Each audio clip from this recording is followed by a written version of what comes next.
I'm Dr. Anna Bennett, a 42-year-old general practitioner working in the heart of a small, tight-knit community. My life, on the surface, seems straightforward, but like everyone, I have my share of complexities. I'm divorced, childless, a situation that weighed heavily on my marriage. Yet, Michael, my ex-husband, and I have managed to maintain a surprisingly strong friendship post-divorce. He's a lawyer, sharp-minded, and always a source of sound advice. Our split was amicable, largely due to our mutual understanding and respect, especially regarding my inability to bear children. Then there's my younger sister, Lisa. Her life's journey has been tumultuous, especially in the realm of personal relationships. She's a single mother to Danny, a bright-eyed 13-year-old who is the epitome of innocence and curiosity. Recently, Lisa married John, a man of rigid principles, a former Marine. He's the kind of man who casts a large shadow, both literally and figuratively. One sunny afternoon, I found myself sitting across from Michael at our favorite local cafe. It was our monthly ritual, a way to stay connected despite our divorce status. "Anna, you look a bit off today. Is everything all right?" Michael's voice was laced with concern, his eyes searching mine for clues. I let out a weary sigh, my fingers tracing the rim of my coffee cup. "It's Lisa and John. Something's not right there. I'm worried about how it's affecting Danny." Michael leaned forward, his expression turning serious. "John's a tough guy, an ex-Marine, right? Has he been causing problems?" "It's not just John. It's Lisa, too. She's changed since marrying him. She's become submissive, almost like she's lost her sense of self. And Danny, he's caught in the middle of it all." Michael nodded slowly. "Have you tried talking to Lisa about your concerns?" The memory of my last attempt made me grimace. I did. It ended in a shouting match. She accused me of being jealous, of not understanding what it's like to have a real family because I don't have children of my own. The hurt from that conversation still stung. Michael reached across the table, his touch reassuring.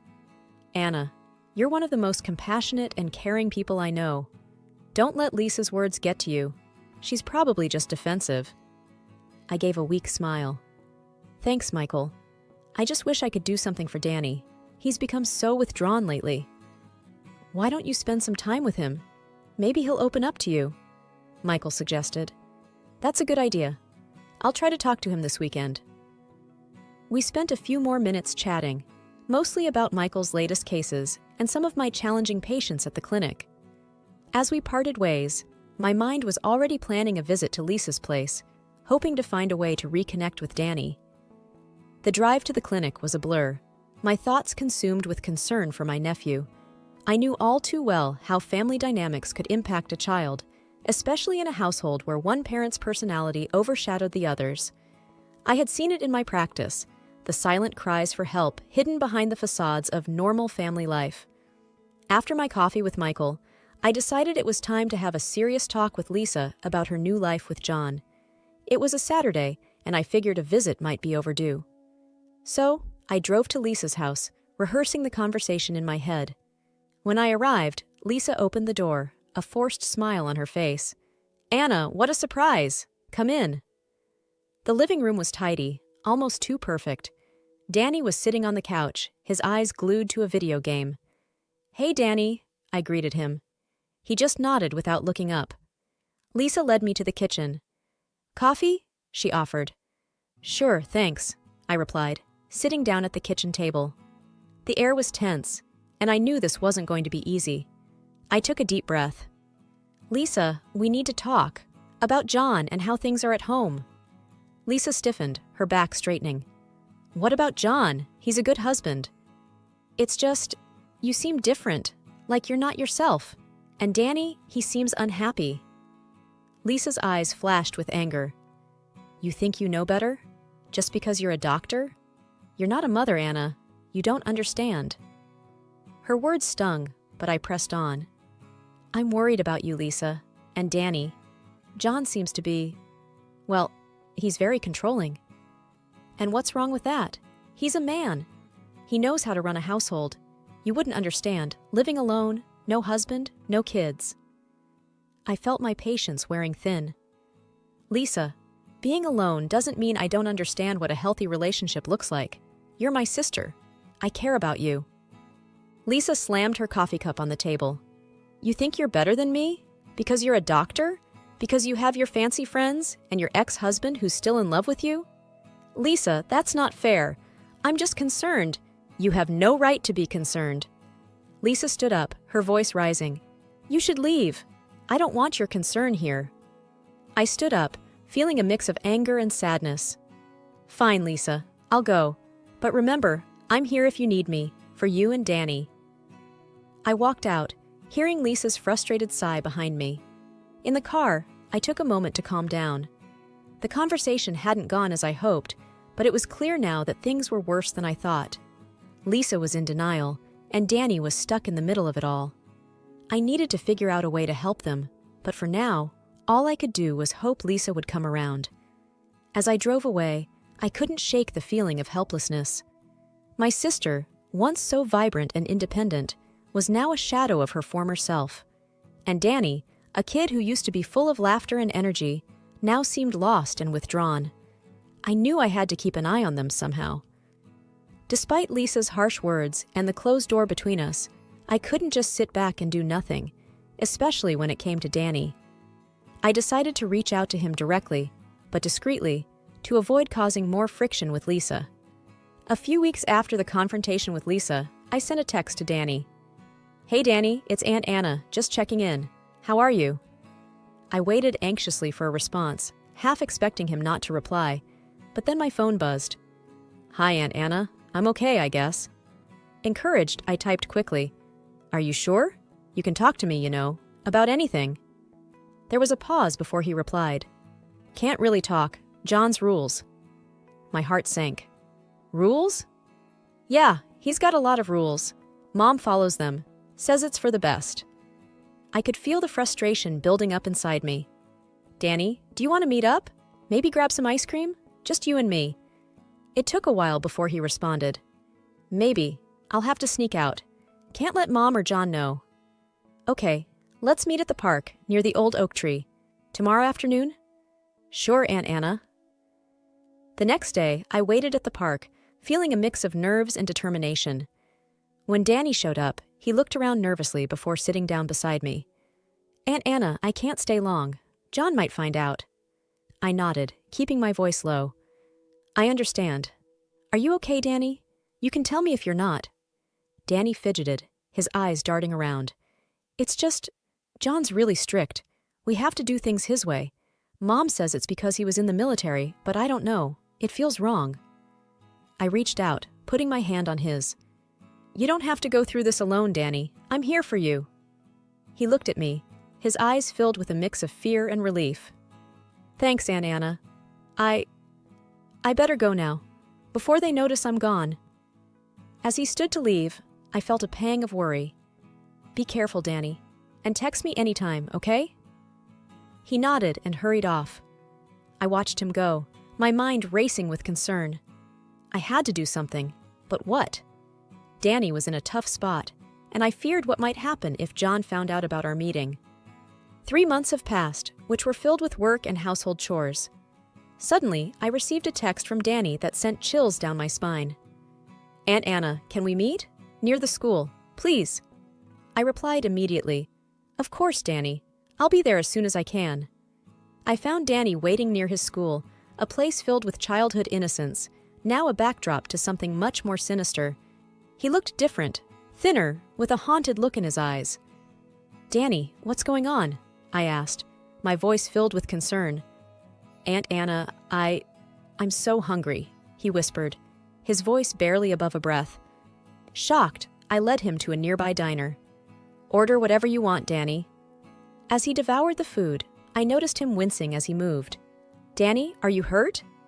He hesitated, then slowly rolled up his sleeves, revealing abrasions on his arms. My heart sank at the sight. Danny, how did this happen? He looked down, his voice trembling. John makes me run with him at night. Says I'm too fat. He makes me carry weights. If I fall, he just drags me. I felt a surge of anger. That's abuse, Danny. He can't do that to you. Danny's eyes filled with tears. He says it's training, that I need to be tough, but I can't. I can't keep up. And Mom, she just lets him. And the food? I asked gently. He controls that too. Says I need to eat less. I'm so hungry all the time, Aunt Anna.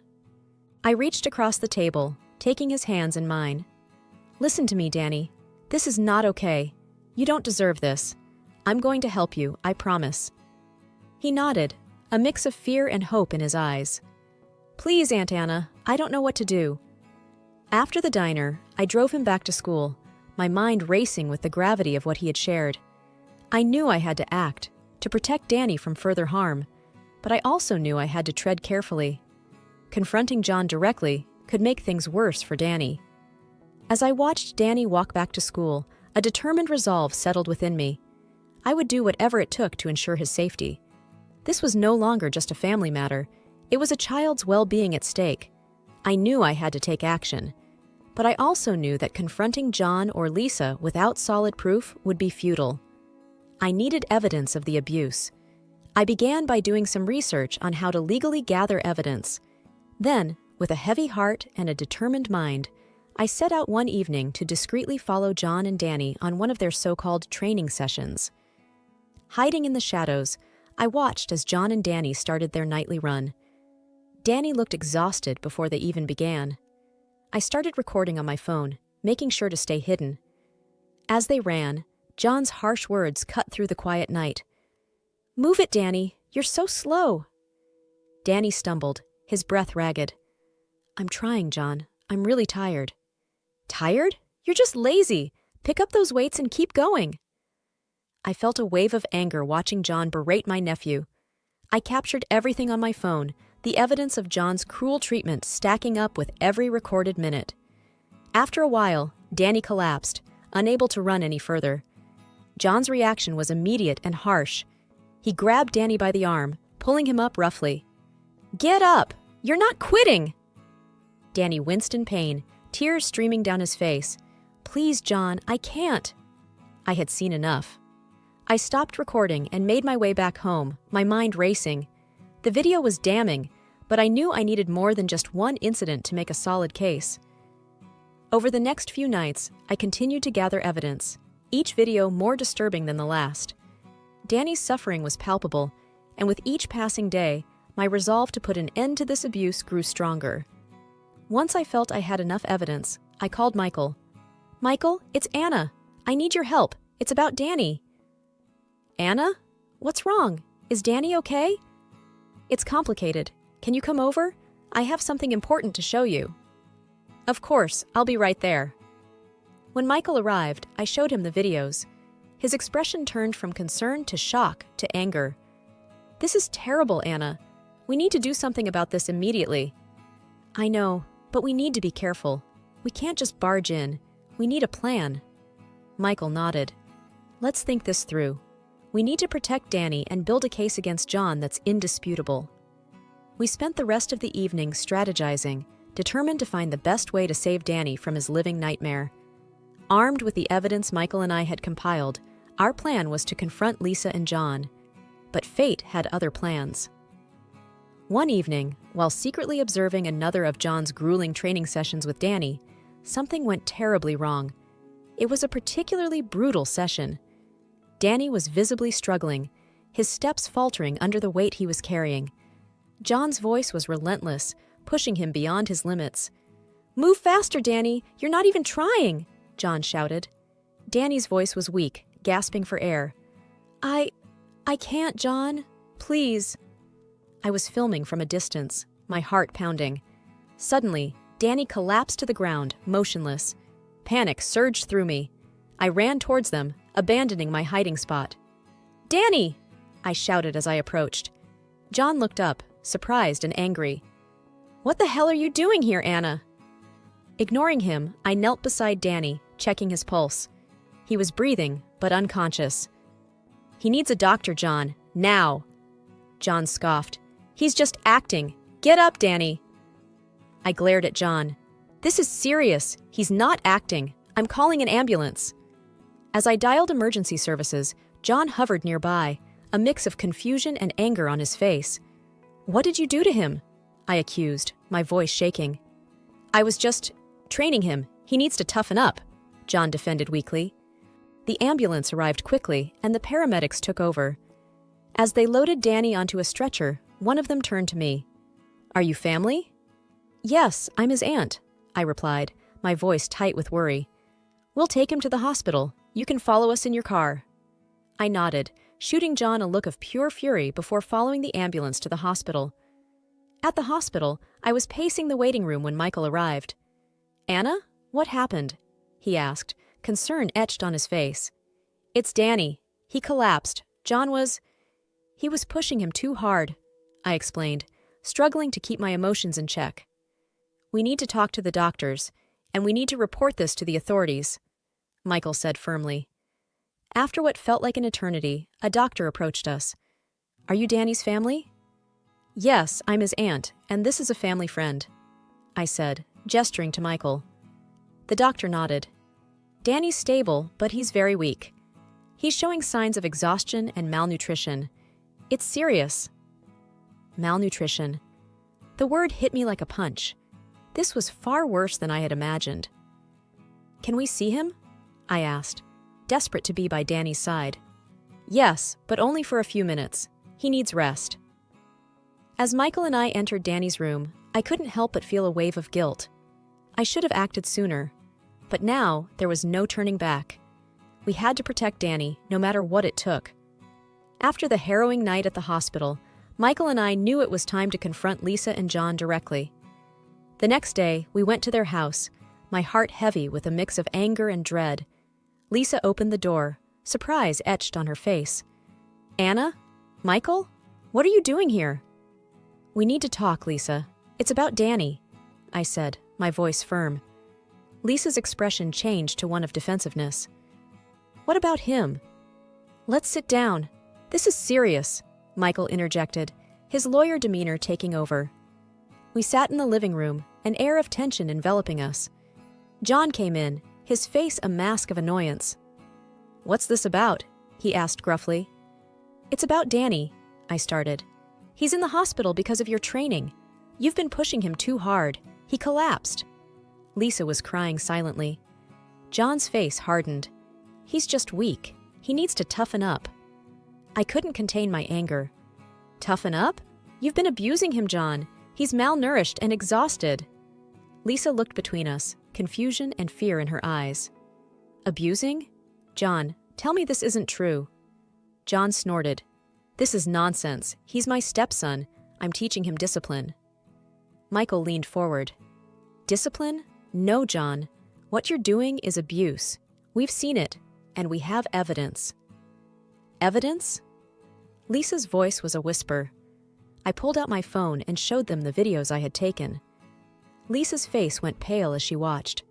This can't be, she murmured, tears brimming in her eyes. John stood up, his face red with anger. You had no right to spy on us. I had every right when a child's safety is at stake, I shot back. Michael stood up, his presence commanding. We're not here to argue. We're here to tell you that this stops now. We're going to take legal action if necessary. Lisa looked lost, torn between her husband and her son. I didn't know. I thought John was just being strict. I reached out to her. Lisa, you need to see the truth. Danny is suffering because of John's actions. You need to choose, your husband or your son. Lisa broke down, sobbing. I don't know what to do. John was silent, his anger simmering just below the surface. Michael spoke up. You need to make a decision, Lisa, and you need to make it fast. We're not going to let this go. As we left their house, my emotions were a whirlwind of anger, sadness, and determination. I knew this was just the beginning of a difficult journey, but I was ready to do whatever it took to protect Danny. The weeks following our confrontation with Lisa and John were a whirlwind of legal proceedings and difficult decisions. Finally, the day came for a crucial meeting with Lisa, John, and a social worker from Child Services. The future of Danny, my nephew, hung in the balance. We gathered in a somber room at the Child Services office. Lisa and John sat together, a united front. The air was heavy with tension and unspoken words. Miss Carter, the social worker, initiated the meeting with a stern look. "We're here to discuss the welfare of Danny and the allegations of abuse against Mr. John Richardson." John's face hardened. "Allegations? They're nothing but lies." I couldn't contain my frustration. "Lies? Danny was in the hospital because of what you did to him." Miss Carter interjected. "Please, let's remain civil. We have substantial evidence of the abuse." Lisa, her eyes cold and distant, spoke up for the first time. "I stand by John. I don't believe these accusations. He's been nothing but good to Danny." I stared at her in disbelief. "Lisa, how can you say that? Danny is your son." John wrapped his arm around Lisa, a smug look on his face. "She knows the truth. This is just a vendetta against us." Miss Carter sighed. "Regardless of personal beliefs, the evidence is compelling. We are moving forward with terminating your parental rights due to abuse." John scoffed, but Lisa remained silent, her decision clear. Michael leaned forward. "You're making a mistake, Lisa, choosing him over your own child."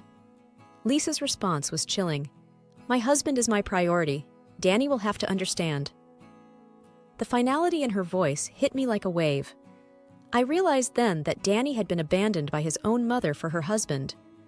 After the meeting, with Lisa and John's rights terminated, I knew what I had to do. I filed for custody of Danny. There was no opposition. It was clear they had given up on him. When the custody was granted, I sat down with Danny, who had been staying with me since the hospital. "Danny, I'm going to be your guardian now. You're going to live with me," I said gently. Danny looked up, his eyes filled with a mix of sadness and relief. Does she not want me?" I took his hand, choosing my words carefully. "Your mom made a choice, Danny. But I want you to know, you're not alone. I'm here for you, and I always will be." He hugged me, a quiet sob escaping him. "Thank you, Aunt Anna. I just want to feel safe." Later, we were sitting in a cafe, me, Danny, and Michael. I was looking at Danny, Michael was looking at me, and there was something more than just respect in his gaze. I looked at him and smiled, and he smiled back and took my hand. It was reassuringly. I do not know what awaits me and Michael, but I'm sure that Danny is waiting for a completely different life.